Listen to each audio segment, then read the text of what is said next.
recordando nuestra estructura, vamos a hacer momento flector ahora. Acordarse de que siempre el momento flector es, dada una chapa, digamos, consideramos una sección, y a partir de esa sección vamos a hacer sumatoria de momentos estáticos a la izquierda nada más de la sección, ¿sí?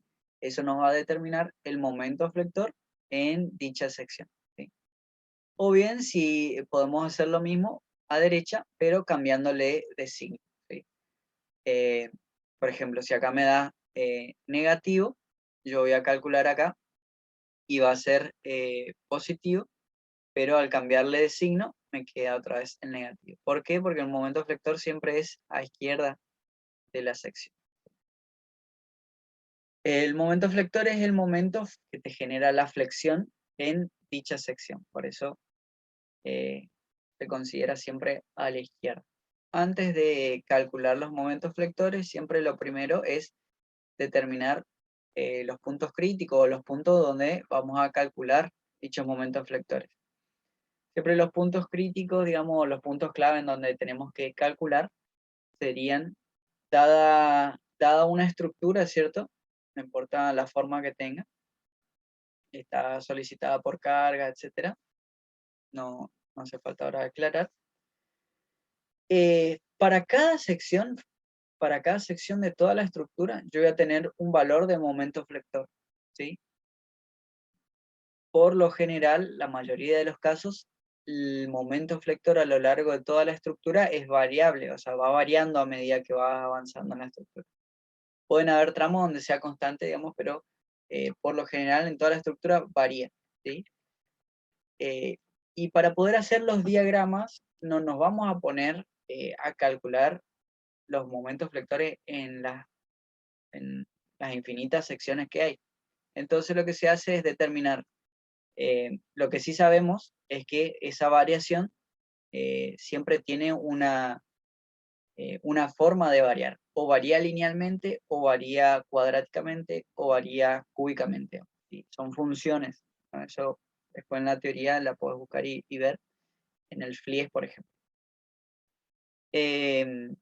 Entonces, como sabemos que varía linealmente o cuadráticamente, etcétera, lo único que tenemos que hacer es determinar los valores extremos en los cuales se determina esa variación. Por ejemplo, si yo en este tramo vertical sé que la variación va a ser lineal, entonces con determinar el valor en este punto y en este punto, yo puedo unir ambos extremos y tengo la variación. ¿Dónde se va a dar esa variación lineal?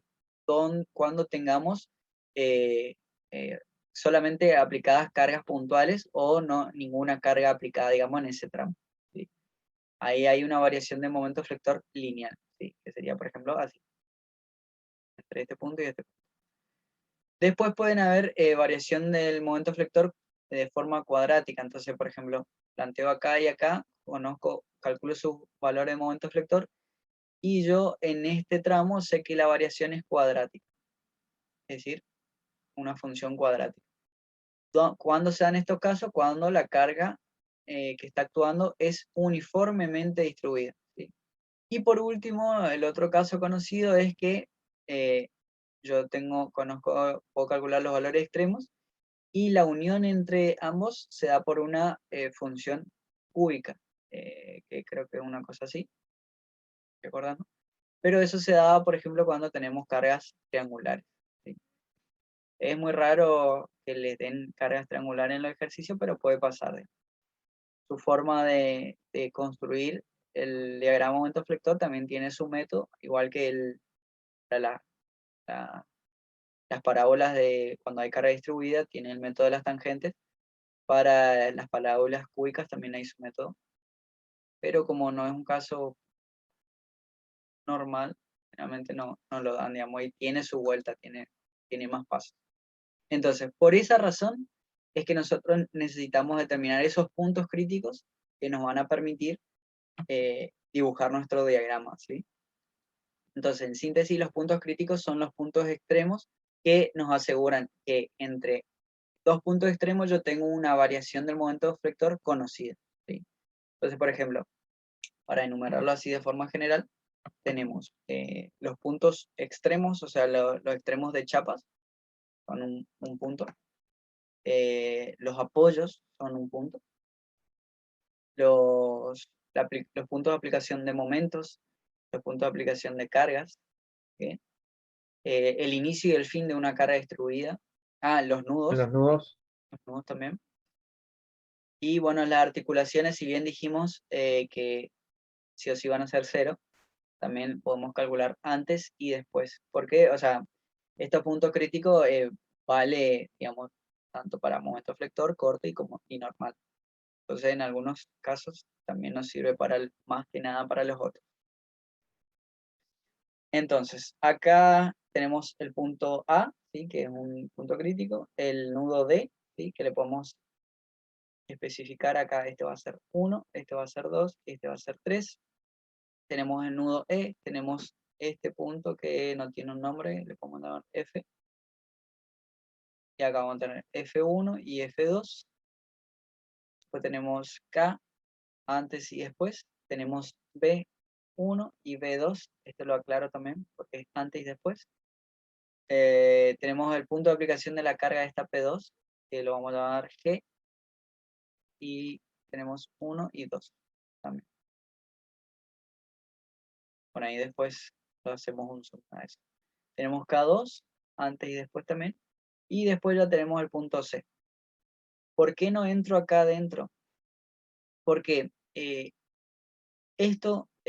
reticulado, al ser justamente una estructura reticulada, las hipótesis con las que trabaja es que cada una de sus barras solamente trabajan a compresión o a tracción. Es decir, no se va a producir en cada una de sus barras, ¿sí? No se produce el efecto, el esfuerzo de flexión, porque el esfuerzo de flexión era un esfuerzo que se produce eh, en estructura, digamos, en donde hasta un cierto eje que se llama eje neutro, de un lado tenemos esfuerzos de tracción y del otro lado tenemos esfuerzos de compresión, es decir, hay una combinación de esfuerzos. En cambio, acá en un reticulado yo sé que cada barra ya está trabajando o a compresión o a tracción. Por lo general, en su conjunto trabaja como si fuese a flexión, es decir, unas barras, por ejemplo, de un lado van a estar todas a tracción y las otras a compresión, pero no siempre, digamos. O sea, por lo general pasa eso, pero no siempre. Y después tenemos que ver las barras interiores también, cómo trabajan. Entonces, para el cálculo del MQN, en estos ejercicios se lo deja aislado nada más al reticulado, se lo dibuja en nuestro diagrama, pero no calculamos todavía los esfuerzos ahí. ¿Por qué? Porque en este ejercicio particular te pide en los incisos siguientes, te pide calcular los esfuerzos, digamos, en la barra del reticulado. Entonces, no lo incluimos en el MQN. De no ser así, lo podemos incluir, digamos, pero como es solamente en el cálculo de esfuerzos normales, ¿sí? Que ahí tenemos compresión o tracción. En ese cálculo solamente los incluimos. Pero llevaría, digamos, un estudio igual particular. O sea, hay que aislar el reticulado y ahí analizar. Bueno, entonces es como que la estructura que vamos a calcular de MQN es solamente desde el punto A hasta K2, ¿sí? Esta parte la podemos dibujar, digamos, como que existe, pero no la tenemos en cuenta porque la calculamos en los puntos siguientes. Entonces, ahí ya tenemos todos los puntos críticos. Vamos a empezar a calcular. Para simplificar, siempre acordate de que los momentos flectores van a ser sumatoria de momentos a izquierda o a derecha. Entonces, una forma de simplificar es el tema de que en los extremos, en los puntos extremos, por ejemplo, acá estoy en un apoyo, ¿no? Ya es justo el extremo de la chapa, o el punto E, que ya es un extremo. Entonces, lo que se hace es sumatoria de momentos en los puntos, en los extremos, igual a 0. ¿Por qué? Porque si yo calculo, por ejemplo, acá en A, yo a A lo miro de este lado. Esto sería derecha y acá sería mi izquierda. A izquierda yo no tengo fuerzas que me generen momento en esta sección. ¿Por qué? Porque Rx y RI están aplicadas en la sección y no tienen una distancia a la cual generar momento. ¿Sí? Entonces, en ese caso no me influye. Lo mismo acá en E, si yo miro a esto como mi derecha y hacia acá como mi izquierda, si yo calculo izquierda tengo toda la estructura, puedo calcular el momento flector. Pero si miro a la derecha, yo sé que son iguales. A derecha yo no tengo ninguna fuerza que me genere momento respecto a este punto. ¿Sí? Entonces directamente lo puedo considerar igual a cero. Entonces, en A y en E vamos a tener sumatorio de momento igual a cero. Momento flector sería en A y momento flector en E. Yo sé que son igual a cero. No voy a poner, acá podemos poner las articulaciones, ¿sí? También que tendrían que ser igual a cero, pero no lo voy a poner porque lo vamos a verificar después de que eso se cumpla, por las dudas, ¿sí? Pero sí va a ser igual a cero. Después, el siguiente punto, siempre lo conveniente es recorrer, digamos, la estructura desde izquierda hacia derecha y ir de sección en sección, ¿sí? Entonces, fíjate acá, el siguiente punto sería D1. Ahí tenemos que calcular, digamos, el momento flector. ¿Qué vamos a tener? A izquierda, por ejemplo, solamente tenemos la carga Q que cae sobre, fíjate que siempre hay que imaginarse que la carga Q siempre es como una carga que cae como una lluvia, digamos, sobre la chapa, la primera que esté, digamos. En este caso cae sobre la chapa inclinada que está a izquierda de la sección de D1, entonces entra en el cálculo. Y después Rx y RI. El resto de las fuerzas influyen o caen en una parte de la estructura que está a la derecha de D1. Entonces no la consideramos. Entonces vamos a tener en momento flector en D1 a izquierda, ¿sí? Va a ser la carga Q negativa, Q por 3 metros, por 1,5 porque era aplicada a la mitad de la luz. Ahí tenemos el momento flector. Después tenemos RAX, que, fíjate, su momento es negativo, y RI, que su momento es positivo. RX por 4 metros y RI por 3. Sería RX negativo por 4 metros, RI positivo por 3 metros. Esto me da, sería 10 por 3 por 1,5 menos RX, ¿cuánto era? 5,25 por 4 metros, más RI, que es 20 por 3 metros. Me da 84 kilonewton metros.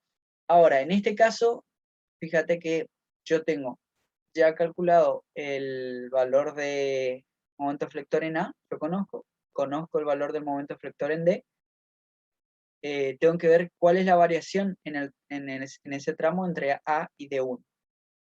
Y como la carga distribuida está cayendo sobre esa chapa, la variación va a ser parabólica. Entonces vamos a calcular el momento flector auxiliar en ese tramo. Para este caso, como es una chapa inclinada, fíjate que vamos a tener la chapa inclinada así y la carga distribuida así, que tiene esta dirección, ¿cierto? Me adelanto, digamos, para los diagramas de momentos flectores, acordate que siempre se dibuja el valor que nosotros calculamos, se va a dibujar de forma perpendicular a la chapa, es decir, acá yo tengo 0 y acá yo tengo, también ya vamos a ver el sentido, se va a dibujar siempre perpendicular a la chapa, con el valor que tenga, digamos, a escala. Y en este caso, como vamos a ver, cuando es carga distribuida, se une ambos extremos con una línea auxiliar y a la mitad de la luz yo tengo que avanzar 2 veces con el valor de un momento flector auxiliar que se llama, y con eso vamos a construir la parábola utilizando el método de las tangentes. Pero, ¿qué pasa? Ese momento flector auxiliar siempre va a estar dado o se calcula y nos va a determinar un momento flector que está en la misma dirección de la carga, está actuando. Es decir, el momento flector auxiliar que se utiliza para utilizar este método es Q por L cuadrado sobre 8. En este caso, nuestro Q son 10 kilonewton por metro por L, que serían los 3 metros al cuadrado, sobre 8. Me da un valor de 11,25 kilonewton metro. Pero eso 11,25 yo lo tengo que dibujar desde este punto medio de la línea auxiliar en esta dirección, ¿sí? Porque esa es la dirección de la carga. Entonces, mi método de las tangentes yo la dibujo así, tac, tac, y después, bueno, con todo el método, después lo vamos a ver bien, se dibuja la parábola. Si yo no, eso está bien, digamos, está mal que lo hagamos así. La otra es a ese valor ahora descomponerlo en esta dirección y ahí sacar otro valor de momento flector auxiliar así y dibujar así la parábola. Debería dar igual, o sea, nos va a dar la misma parábola, pero hay que tener en cuenta, digamos, que este valor de 11,25 yo lo saqué de forma vertical, es decir, la carga está vertical, entonces lo tengo que dibujar vertical, ¿sí? Si yo lo quiero dibujar así en la dirección perpendicular a la chapa, tengo que este valor descomponerlo en esa dirección, digamos, y ahí recién me va a dar un valor menor, digamos, y ahí lo voy a poder dibujar. No tengo que poner este valor de 11,25 así en dirección perpendicular porque me va a dar mal la parábola. Así que más que nada para aclarar eso. Después igual lo vemos bien cuando hagamos los diagramas. Siguiente punto sería, por ejemplo, D2. Si yo me paro en D2, acá en este caso lo más fácil es, en vez de calcular a izquierda de la sección, que tendría toda la estructura, lo calculo a derecha y le cambio el signo. Entonces va a ser momento flector en D2 a la derecha. Esto va a ser igual a la carga de esa P1 que estaba girando negativo.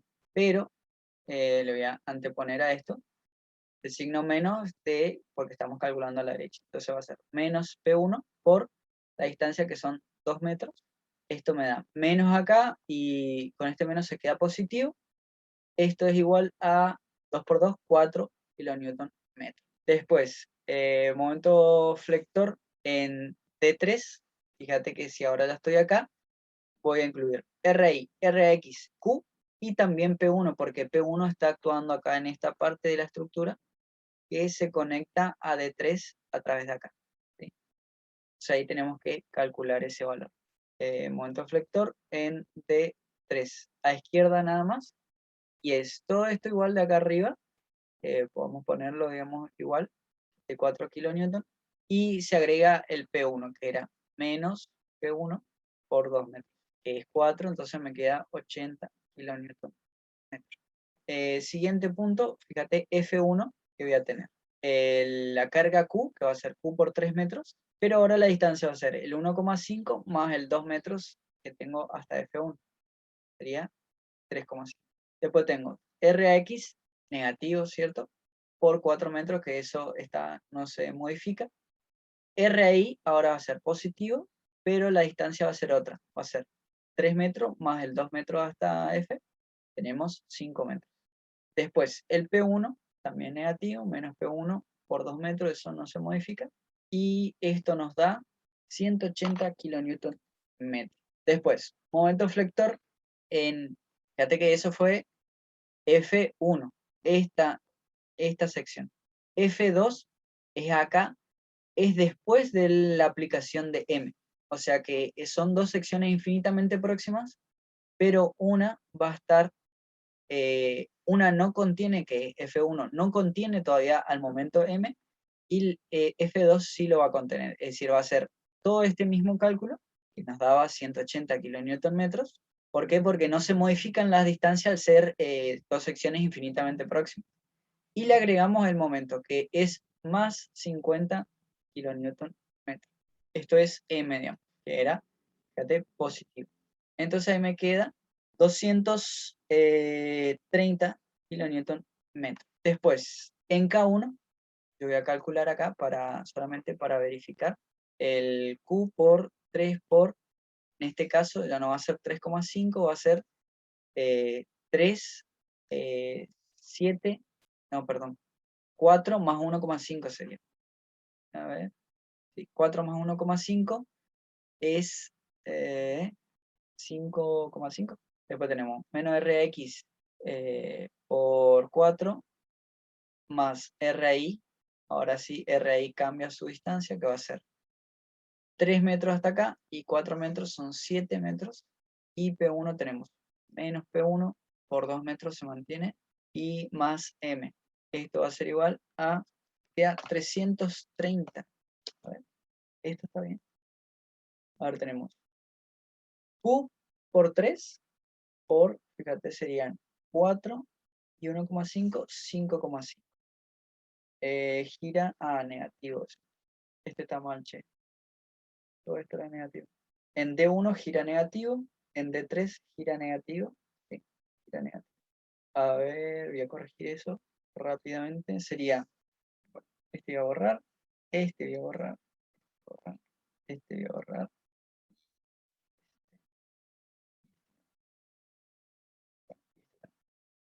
Ahí fíjate, viste, me di cuenta que tuve que controlar porque no me daba 0, el K1 no me daba 0, entonces era raro. Entonces me puse a verificar y me di cuenta de que el Q de la carga distribuida metí mal el signo en todos los cálculos. Por eso ahora estoy corrigiendo. Acá me da 6 kilonewton negativo. Acá sería menos 6, menos 4 es menos 10. Y acá tenemos menos 30. Acá sería menos 30 más 50, 20. Y acá tenemos menos 10 por 3 por 5 más 5, menos 5,25 por 4, más 20 por 7, menos 2 por 2, más 50, me da 0. Ahora sí me da 0. Entonces ahí ya quedó K1 verificado. Sumatoria de momentos en C, y K2 ya sabemos que es 0, ¿sí? Después tenemos que aplicar acá en G nada más. Aquí estamos. Momento flector en, ¿cuál era? En B. Vamos a tener menos Q por 3 por, ahora, 5,5 es hasta acá, más 1 metro sería 6,5. RX sigue igual, P1 sigue igual. RI va a ser RI por 7 más 1 sería 8 metros. M se mantiene. Y después no tenemos ninguna otra fuerza. Esto me da menos 10 kilonewton metro. Y en G, fíjate que ahí podemos ver, en G sería todo lo otro a la derecha que ya veníamos haciendo, o sí, todo lo otro a la izquierda que ya veníamos haciendo, o a la derecha, digamos, que nos queda P3 y RC nada más. Que yo creo que nos conviene ese. Entonces hacemos a derecha, cambiando el signo, va a ser el P3 que gira positivo y el RC que gira negativo. RC está por 4, RC por 4 metros, y el P3 gira negativo sería menos P3 por 0,5 más 1,51 sería 2,01. Me queda menos 2,49, menos 2,49, cambiándolo de signo, queda 2,49 kilonewton metro. Y hasta ahí sería todo el cálculo analítico, digamos, de los momentos flectores. Bien, ahora para realizar el diagrama del momento flector, acá tenemos un resumen de todo lo que calculamos hasta ahora. Y tenemos que ir observando punto a punto en estos donde fuimos calculando analíticamente. Tenemos que observar de qué forma se deforma justamente la estructura. Y el valor que nosotros calculamos analíticamente se va a graficar de forma perpendicular a la chapa, ¿sí? Pero del lado en donde se estén ubicando las fibras traccionadas. Es decir, si nosotros tenemos, por ejemplo, una estructura así y se deforma, por ejemplo, que sea un empotrado así, para verlo más fácil. Colocamos una carga acá y el eje de la viga que estaba recto pasa a deformarse de esta forma, va tomando una curva, ¿sí? En esta curva, la estructura que tiene un volumen, ¿cierto? También se deforma. ¿Y esto qué genera? De un lado del eje, digamos, de la viga, las secciones están así, una al lado de la otra. De un lado intenten alejarse una de la otra y del otro lado intentan juntarse una a la otra. Es decir, de un lado del eje, se llama eje neutro, cuando ya está deformándose. ¿Por qué? Porque justamente las tensiones la divide en dos. Siempre que hablemos de flexión, ¿cierto? De un lado vamos a tener tracción, que es cuando las fibras, las secciones tratan de alejarse, y del otro lado vamos a tener compresión, que es cuando las fibras tratan de juntarse. Así podemos ver, por ejemplo, del lado que se hace la panza, es donde está la tracción, y del lado donde se hace la espalda, digamos, es que hay compresión. Entonces, según nosotros analicemos eso, vamos a dibujar. Es la forma más fácil de poder dibujar el diagrama de momento flector. Entonces, lo que se hace es recorrer la estructura en el mismo sentido que fuimos calculando, ¿sí? De izquierda a derecha, y el observador se va a parar siempre de esta forma, en esta estructura que es aporticada, ¿cierto? Después, otra convención de observar es todo desde abajo hacia arriba y todo, por ejemplo, de derecha a izquierda, ¿sí? ¿Por qué explico esto de cómo es que estamos observando? Por el hecho de que vamos a tener que definir cuál es nuestra izquierda y cuál es nuestra derecha, ¿cierto? ¿Cómo veníamos haciendo para calcular el momento flector? Bueno, entonces, por ejemplo, ¿cómo yo determino? Bueno, en los extremos no había problema porque era cero, pero por ejemplo, yo acá en A sé que es cero, pero en D1 tengo un valor que era menos 6 kilonewton metro. Tengo que ver cómo, de qué lado, o sea, si lo tengo que dibujar hacia acá o hacia acá, en función de esto que les explicaba de cómo se está traccionando este tramo de viga. Si bien acá la viga está articulada, digamos, está apoyada, no tiene un movimiento, no se permite un movimiento. Lo que se plantea es que nosotros nos imaginamos que acá en el punto D1 donde estamos por determinar el gráfico, lo consideramos como empotrado, ¿sí? Lo empotramos acá, imaginariamente, y consideramos que la chapa esta, desde A hasta D1, es un empotrado libre, ¿sí? Es decir, este apoyo A lo eliminamos. Esto todo imaginariamente nada más. Ahora, tenemos que determinar hacia qué lado, porque acá fíjense, tenemos actuando esta carga distribuida Q y tenemos la reacción X y la reacción en Y, ¿sí? Entonces, tenemos que determinar cuál es la resultante de esas tres, por así decir, y ver hacia dónde nos está traccionando la vía. Nosotros habíamos planteado que nuestro sentido de los momentos era negativo antihorario y positivo horario. Entonces, fíjense que al tomar acá en D1, a nosotros nos dio negativo, es decir, que el momento resultante de estos tres valores está yendo así, igual que este sentido, ¿sí? Entonces, lo que nos está indicando es que este tramo de viga se está yendo hacia abajo, ¿sí? En toda esta hipótesis que yo le planteaba de que le hacemos empotrado libre, ¿sí? ¿Qué implica esto? Que fíjense, la panza va a estar de este lado, ¿sí? Es decir, la tracción va a estar de este lado y la compresión va a estar de este lado. Entonces ahí sabemos ya dónde dibujar el diagrama de momento flector en ese tramo. Acá yo voy a dibujar la estructura. Acá, una vez que dibujamos la estructura, ¿cierto? A escala, siempre se define una escala de longitudes, ¿sí? Una escala de longitudes, por ejemplo, cada 1 metro que corresponda a 1 centímetro, ¿cierto? Por ejemplo. Y grafican toda la estructura. Como les decía al comienzo, si bien no vamos a determinar los esfuerzos, o sea, en este paso, en este ítem, digamos, no determinamos los esfuerzos que hay en el reticulado, recuerden de que en el reticulado es toda una chapa, pero de alma calada, por lo tanto, cada una de sus barras tiene solamente o esfuerzo de compresión o esfuerzo de tracción. No hay, por ejemplo, momento flector, no hay flexión en las barras, sino que hay solamente o tracción o compresión. Es decir, el único esfuerzo que correspondería dibujar sería en los esfuerzos normales, ¿sí? Cuando calculemos. Pero como el siguiente ítem nos pedía determinar los esfuerzos del reticulado, lo vamos a dejar para ese ítem. Entonces simplemente se dibuja también el reticulado para demostrar, o sea, para evidenciar de que está ubicado ahí, ¿sí? Entonces, lo que le decía, 0 en A, en E, en K2 y en K1, ¿ok? Esto yo, como estoy dibujando acá todo fuera de escala, pero también se tiene que definir una escala de momentos flectores. ¿Cuál es la forma más fácil? Lo que vamos a ver es determinar en todos los momentos flectores que calculamos, incluyendo el momento flector auxiliar, cuál es el mayor y cuál es el menor, ¿sí? Por ejemplo, en este caso, el mayor es menos 30 kilonewton y el menor es 2,49, ¿sí?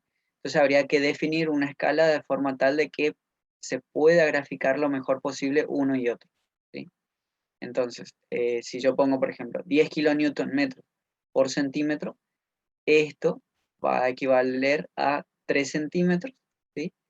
Pero este va a equivaler a 2,5 milímetros. Entonces queda como chiquito. De última se podría plantear un 5 kilonewton metro en un centímetro. Es decir, este ya no va a ser 3, va a ser 6 centímetros y este ya no va a ser 2,5 milímetros, sino que va a ser 0,5. Aumenta un poco más. Si a usted el espacio en su hoja le alcanza para utilizar esta escala, perfecto, mejor todavía. Cuanto más grande hagan la escala, mejor, o sea, porque van a poder graficar sin perderse y también sin encimar todo, sin que quede más prolijo, ¿sí? Entonces, una vez que ubicamos los valores cero que teníamos, como dijimos acá en D1, teníamos que graficar 6 kilonewton hacia este lado. Entonces, ponemos que más o menos, les repito, esto acuérdense que está fuera de escala. Después, D2 teníamos acá arriba, y de este, para graficar este, también podemos empotrar acá, es decir, acá, empotrar, y considerar solamente este tramo de la viga, ¿sí? Y ver cómo se está flexionando.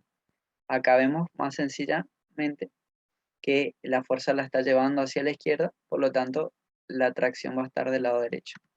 Es decir, nuestro gráfico lo vamos a hacer hacia la derecha. Y acá en D era 4 kilómetros. Entonces, de este lado queda 4 kilómetros. Yo voy a graficar primero todos los valores, así, en su sección que calculamos, y después vamos a unir los puntos según corresponde. Como le había dicho, podemos unir con líneas rectas, con curvas parabólicas o con curvas cúbicas. Bien, siguiente cálculo en D3, ¿sí? Que sería acá, acá.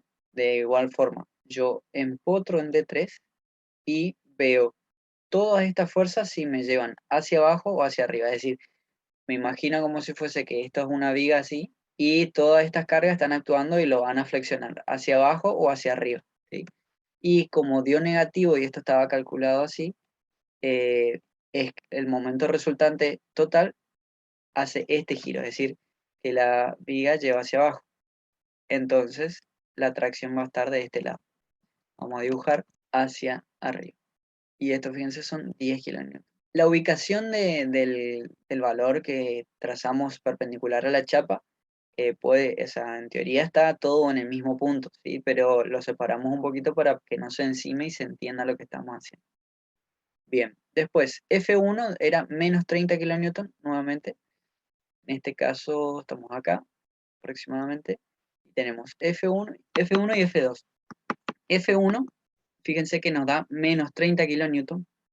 Y acá pueden hacer otra vez el mismo análisis, plantear acá el empotramiento, considerar todo como una viga y ver hacia dónde gira, ¿sí? Pero en este caso, fíjense de que van a ser todas las mismas fuerzas menos este momento, porque estamos en F1, estamos antes del punto de aplicación F del momento. Entonces ahí tenemos todas las otras fuerzas. En este caso da menos 30 kilonewton y como ya vimos que en D3 era negativo, esto me está indicando también de que como F1 es negativo, también va a estar para arriba, ¿sí?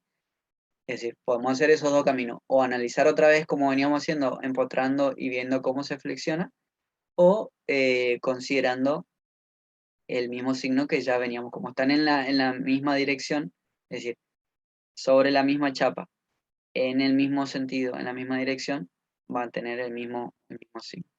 Entonces, esto más o menos, exagerando, quedaría menos 30.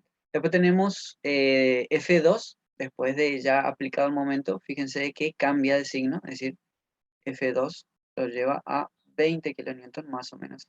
Otra vez, pueden analizar todos, empotrar acá en F2 y analizar los giros, o simplemente, como acá arriba lo teníamos negativo, sí o sí, abajo va a ser positivo, porque es la misma chapa. En K1 dijimos que era 0, en B, ahora que está por acá, tenemos menos 10 kilonewton. Y acá nuevamente o empotramos acá y analizamos toda la estructura, o continuamos como veníamos haciendo. En este caso, menos 10 también va a ir para arriba y nos queda así.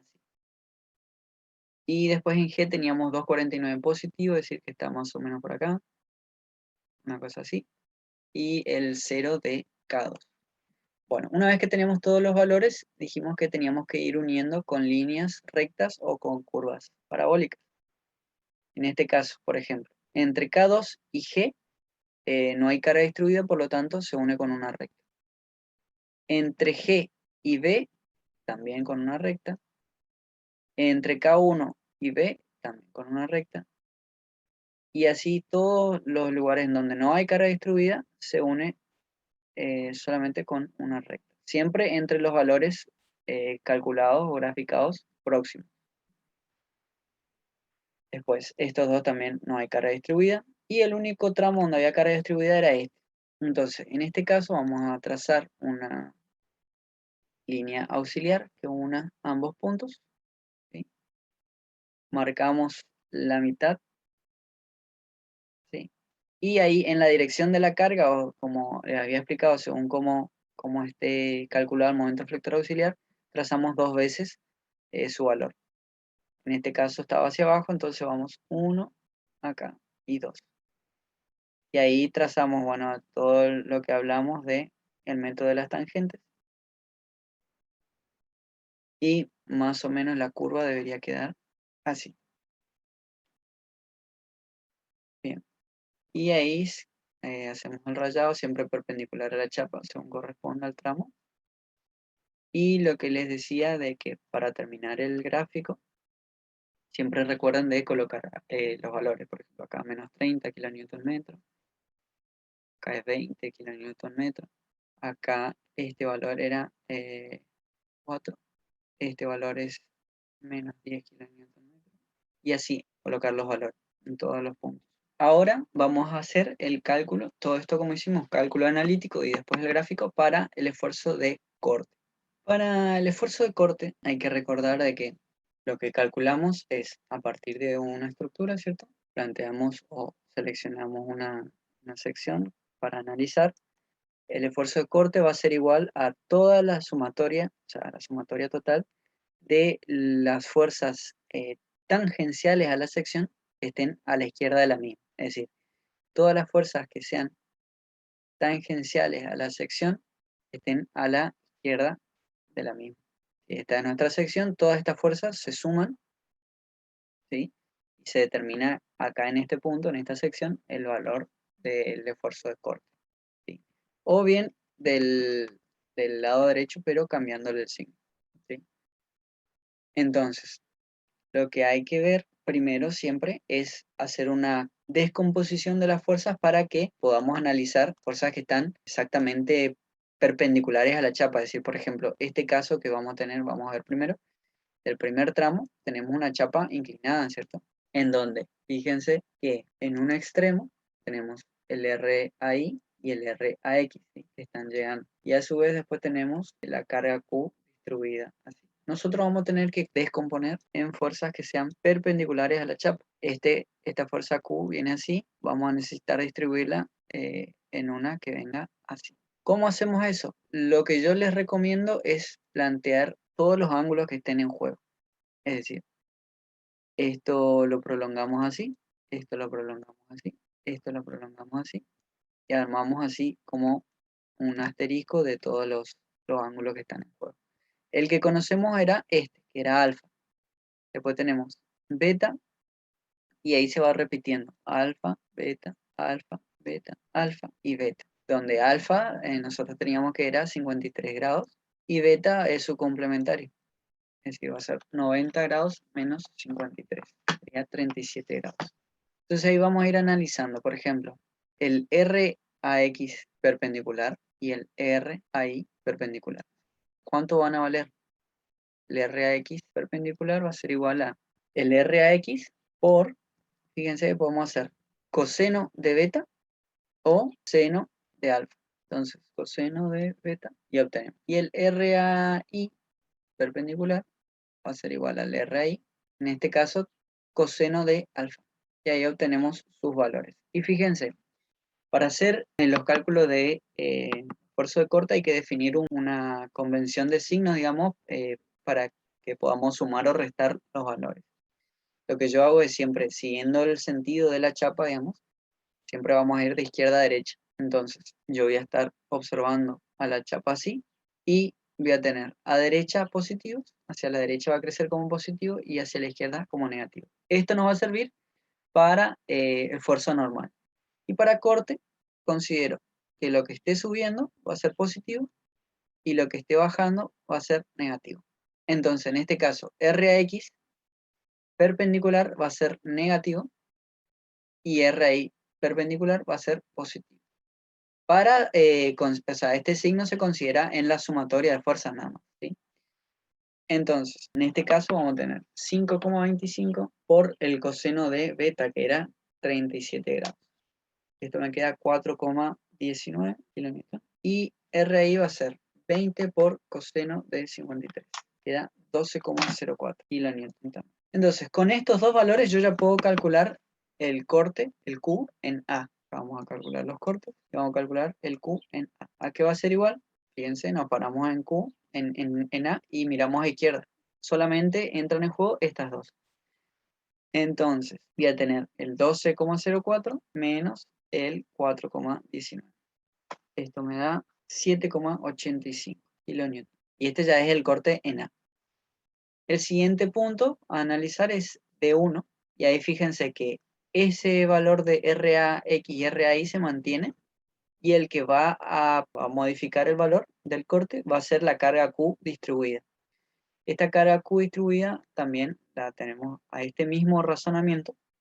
Es como que estaría acá en coincidente a lo que es ahora RAX perpendicular. ¿Por qué? Porque la carga Q original viene así, vertical. Entonces, ¿cómo la vamos a pasar? Multiplicando por coseno de alfa. Entonces, de esta forma, el Q en D1, todavía a la izquierda, va a ser este mismo valor, 7,85 kilonewton. Y fíjense que la cara Q, como coincide con RAX perpendicular, es negativa. Entonces va a ser menos el valor de Q chiquita, que sería Q por la longitud total, que eran 3 metros, por coseno de alfa. Esto me da un total de menos 10,2 kilonewton. Bien. Siguiente punto, D2. Acá ya es un poco más fácil porque las cargas ya podemos, por ejemplo, mirar en D2 a la derecha. Y la única carga, acá estaríamos viendo así. Si esto es la izquierda, esto es la derecha. Y ahí esta carga P1 estaría hacia arriba, positiva, y esto. Entonces, en D2 vamos a tener menos, por ser a la derecha, y le ponemos el valor que en este caso es positivo, P1, y no tiene ninguna otra carga. Entonces va a ser menos el valor de P1, que era 2 kilonewton. Después, en D3, también la misma historia. Nos paramos acá, miramos a izquierda y analizamos ahora qué cargas llegan a D3. Ojo acá que en este caso, yo tengo el nudo de esta forma. Esto es de 3, esto es de 2 y esto es de 1. Fíjense dónde están las secciones que nosotros estamos analizando. De 1 es esta sección, de 2 es esta sección y de 3 es esta sección. Y corte siempre, siempre es la sumatoria de fuerzas tangenciales, pero a la sección que estamos considerando. En este caso, en D1, teníamos que descomponer. ¿Por qué? Porque la sección estaba inclinada y las cargas no sabíamos su componente tangencial para esa sección. Por eso tuvimos que descomponer. En D2, fíjense que la carga que estaba actuando era ya perpendicular a la chapa, es decir, era tangencial a la sección, por lo tanto no hubo que hacer descomposición. Ahora en D3 hay que analizar porque la sección es vertical, la chapa es horizontal y hay que ver todas las cargas que llegan por izquierda que sean perpendiculares a la chapa. Nos paramos acá en D3, ¿sí? Y tenemos P1 es normal, no nos sirve. Q sí va a ser perpendicular y RI va a ser perpendicular, ¿sí? A la chapa en D3, es decir, acá. Fíjense que Q es así y RI es así. RAX es normal, así que no interviene. Entonces, ¿qué nos va a quedar acá? Como estamos haciendo a la izquierda, va a ser el valor de Q por 3 metros sin descomponer, porque como les decía, es simplemente ya perpendicular. Y fíjense que está yendo de arriba hacia abajo, ya que es negativo. Y RI positivo hacia arriba, 20 kN, también sin descomponer. Esto va a quedar menos 10 kN. ¿Sí? Entonces, muy importante ver qué sección es la que yo estoy analizando para poder ver cuáles son las fuerzas que son tangenciales a la sección o bien perpendiculares a la chapa donde está la sección. Seguimos avanzando y vamos a ver acá que en F, como la única carga que aparece es un momento, no interviene y no modifica el esfuerzo de corte. Entonces, entre D3 y K1, K1, el esfuerzo de corte se mantiene constante. Si determinamos acá en K1, va a ser el mismo valor. Es decir, este menos 10 kN va a ser igual a el corte en F y el corte en K1. ¿Por qué? Porque no aparecieron fuerzas tangenciales a la sección en ningún punto de este tramo. El siguiente punto a analizar, la siguiente sección es en B. O en B, acá también nos conviene continuar con este análisis a izquierda o hacer a derecha. Ahí no importa. Acá sería Q en B, lo podemos llamar 1 y 2. Vamos a analizar en QB 2. ¿Sí? A izquierda, y vamos a tener el mismo valor menos 10 kN, pero aparecer también RBI. RBI es 25 kN que va de abajo hacia arriba, entonces suma. Esto me queda igual a 15 kN. Bien. Después tenemos G, G1 y G2. En G1, esto sigue siendo igual, corte en G1, pero en G2 sí ya aparece la fuerza P2, por lo tanto hay que analizar. Es decir, va a ser 15 kN que ya teníamos, y la fuerza P2 le resta, es decir, menos P2 que era 10 kN. Esto me queda igual a 5 kN. Y por último, en este caso, Q en K2, vamos a analizar qué vamos a tener. Todo lo que venía, que es el 5 kN, ¿sí? Y como dijimos que el reticulado no lo analizamos, todas estas fuerzas que están actuando en el reticulado las aplicamos en el punto K2, ¿sí? Por la transmisión de las cargas en ese punto. RC es normal a la chapa, por lo tanto no me interesa. P3 es la que me interesa. Va hacia abajo, o sea que es negativa, y vale 5 kN. Esto es igual a 0. Esto siempre hay que verificar de que el último punto se cierre en 0. Si no está cerrando en 0, alguna fuerza o algún cálculo hicieron mal. Bueno, de esta forma queda el cálculo analítico del corte. Para determinar el gráfico, lo único que tenemos que hacer, otra vez, es ir analizando en el sentido de los signos y de las fuerzas que van apareciendo.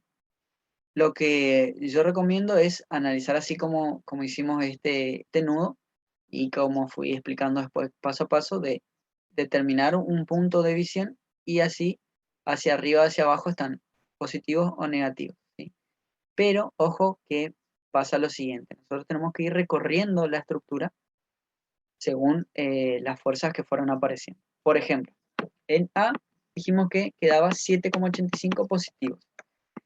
Esto otra vez le repito, ustedes definen la escala de longitud, dibujan la estructura y una escala de cortes, observando a ver cuáles son los valores máximos y mínimos que tenemos de corte y para que todos los gráficos queden lo más legibles posible.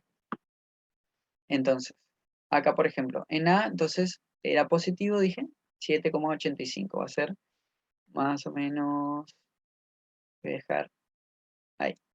Este valor, fíjense que en D1, nosotros nos queda menos 10,2, es decir, va hacia abajo.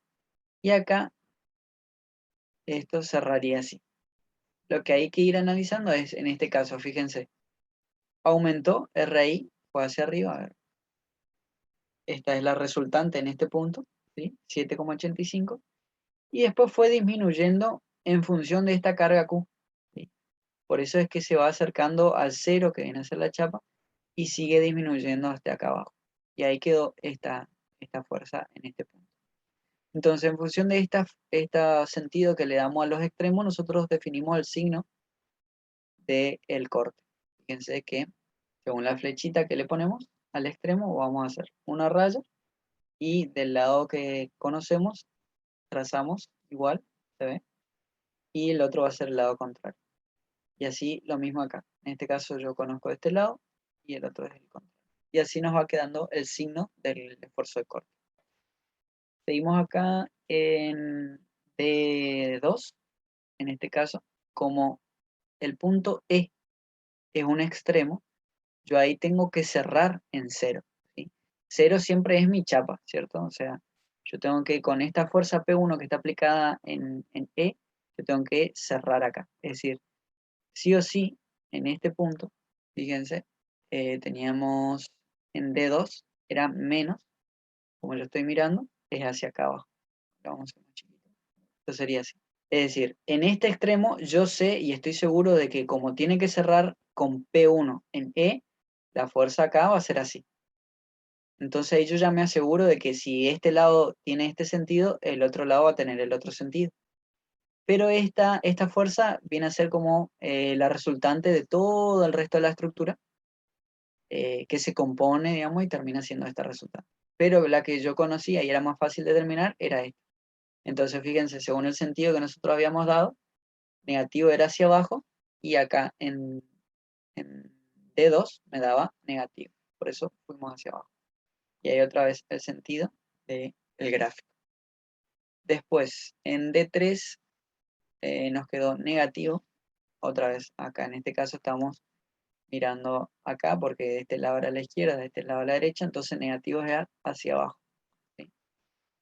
Entonces ahí pongo menos 10 kilonewton hacia abajo. Y acá, o sea, una forma de verificar es que, como hicimos acá, digamos, si miramos la sección 3, yo tenía la carga Q que venía acá y la carga RI que venía acá. ¿Cuál es el resultado de la composición de esas dos? Es decir, de la sumatoria de esas dos, un número negativo. ¿Y cuál era el negativo? Menos 10. Entonces, en este punto va a ir hacia abajo el valor de corte. Y por eso vine hacia acá, de esta forma. Bien, y este dijimos que se mantiene hasta el QV1, que era acá. Se va a mantener. Perfecto. Hasta este punto antes de la aplicación de B. Después, en B, se va a aplicar la fuerza RBI, que vale 25 kN.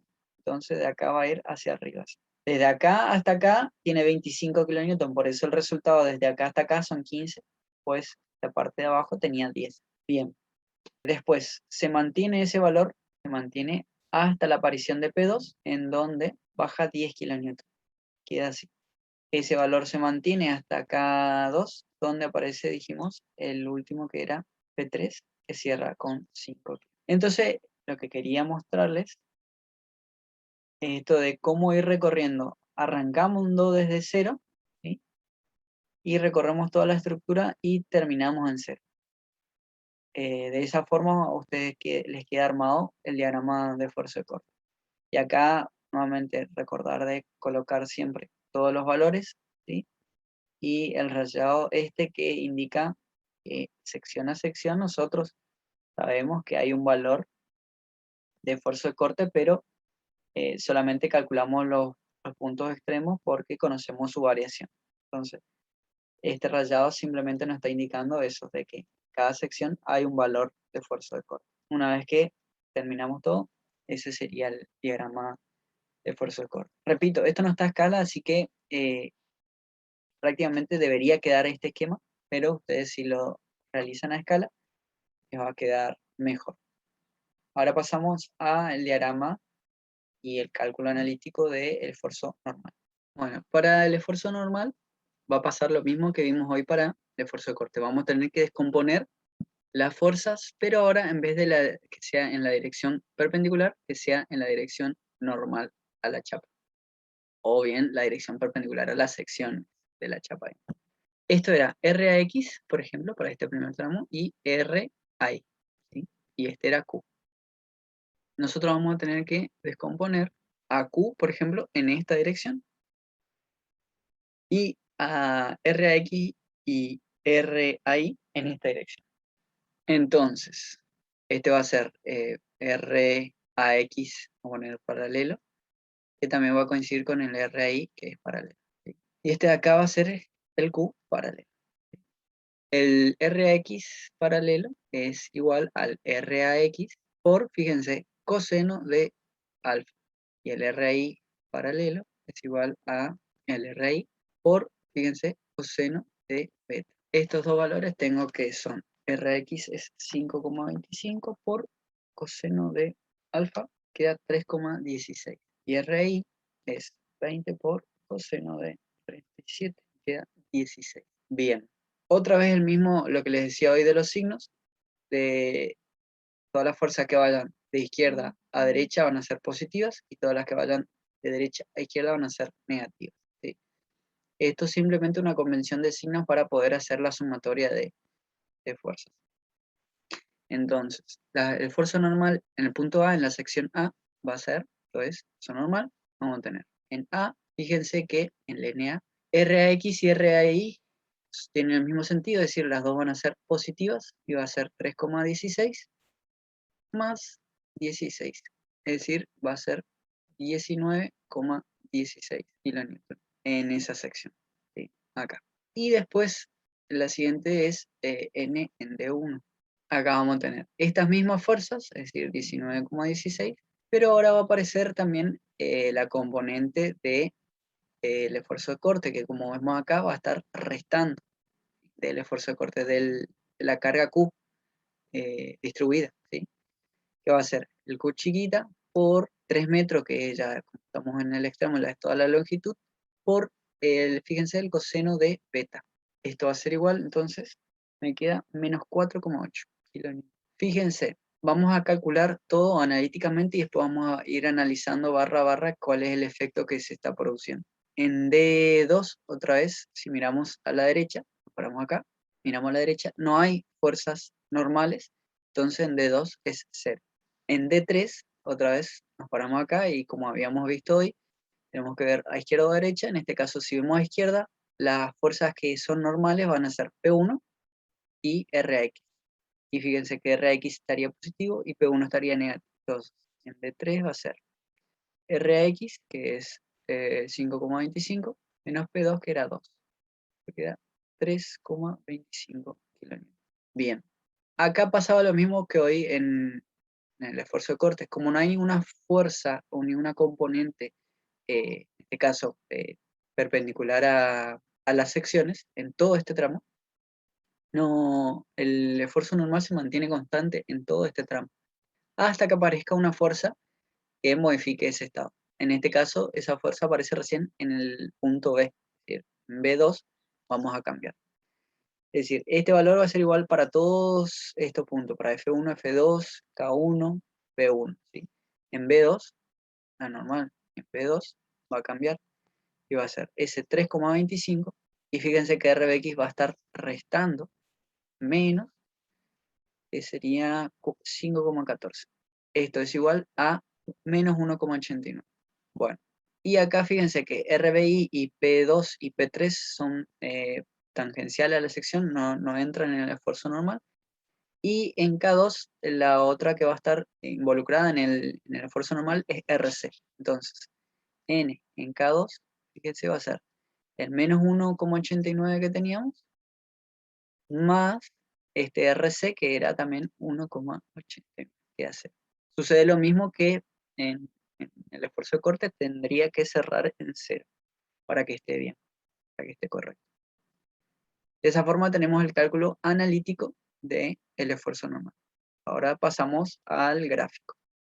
Para poder hacer el gráfico, vamos a tener en cuenta que en los diagramas de esfuerzo normal también hay convenciones, ¿sí? En este caso, la única convención que nosotros tenemos es que vamos a tener que dibujar por tramos de chapa si la chapa está comprimida o traccionada. Es decir, el gráfico que vamos a hacer para cada tramo de la chapa va a ser un valor, ya sea constante o variable, pero positivo o negativo, es decir, o tracción o compresión. Y ahí hay, como les decía, distintas convenciones que uno elige, digamos, y puede optar por la que más le guste, digamos. Por ejemplo, este es un pórtico y una opción es todos los positivos hacia la izquierda y hacia arriba, de esta forma, es decir, todo lo que sea tracción siempre es hacia arriba y hacia la izquierda, por lo tanto, lo que es compresión va a ser hacia abajo y hacia la derecha, de esta forma, o viceversa, ¿sí? Todo lo que sea compresión a la izquierda y arriba y tracción abajo y a la derecha, eso sería la otra convención. O bien, la otra forma sería todo lo que sea tracción por afuera, en los pórticos hablando, ¿no? Tracción por afuera y todo lo que es compresión por adentro. Y viceversa, digamos. O sea, todo lo que sea compresión por afuera y todo lo que es tracción por adentro. Como le digo, o sea, no hay algo muy específico en la elección de la convención, solamente antes de dibujar podrían aclararlo para que quede con uno de estos grafiquitos, para que quede claro, digamos, qué es lo que están utilizando. Nosotros, por ejemplo, vamos a usar este de acá a la izquierda. Entonces, lo primero que hacemos, una vez que definimos esto, es determinar qué acción está ocurriendo en cada tramo. Por ejemplo, nosotros en el tramo entre A y D1 vamos a tener, estamos seguros que en A, digamos, la resultante de fuerzas va a ser así, ¿sí? Porque tenemos RAX y RAY. Y fíjense que después tenemos todo lo que sea Q y todo el resto de las fuerzas que obviamente también van a estar así, ¿sí? Entonces, en la barra AD1, o sea, en el tramo de AD1, vamos a tener compresión. Entonces vamos a graficar hacia abajo. En A nos dice que es 19,16, bueno, a escala se dibuja 19,16, más o menos ahí. Y en D1 es menos 4,8, o sea que tenemos un poquito por acá. En este caso hay una carga distribuida uniforme, por eso la variación va a ser lineal. ¿Sí? Y acá vamos a tener de este lado compresión, negativo sería, y de este lado tracción, positivo, ¿ok? Y fíjense que, bueno, en este caso no coinciden los signos de nuestro analítico con el signo de acá, pues lo que le decía al comienzo.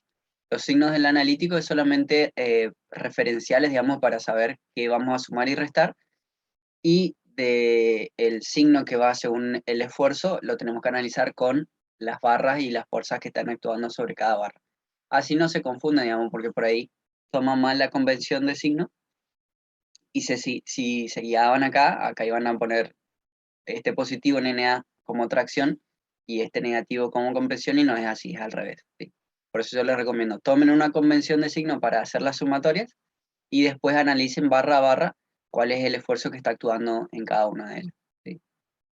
Y ahí van a poder eh, calcular mejor. En esta barra de 2E no hay esfuerzo normal, después teníamos desde D3 hasta K2, ¿sí? Fíjense que en D3 es 325 y es también una fuerza que llega porque es la composición de RAX, de RAX, perdón, positiva, menos P1 negativa, ¿sí? O sea que termina siendo positiva, es una fuerza acá que llega en este sentido.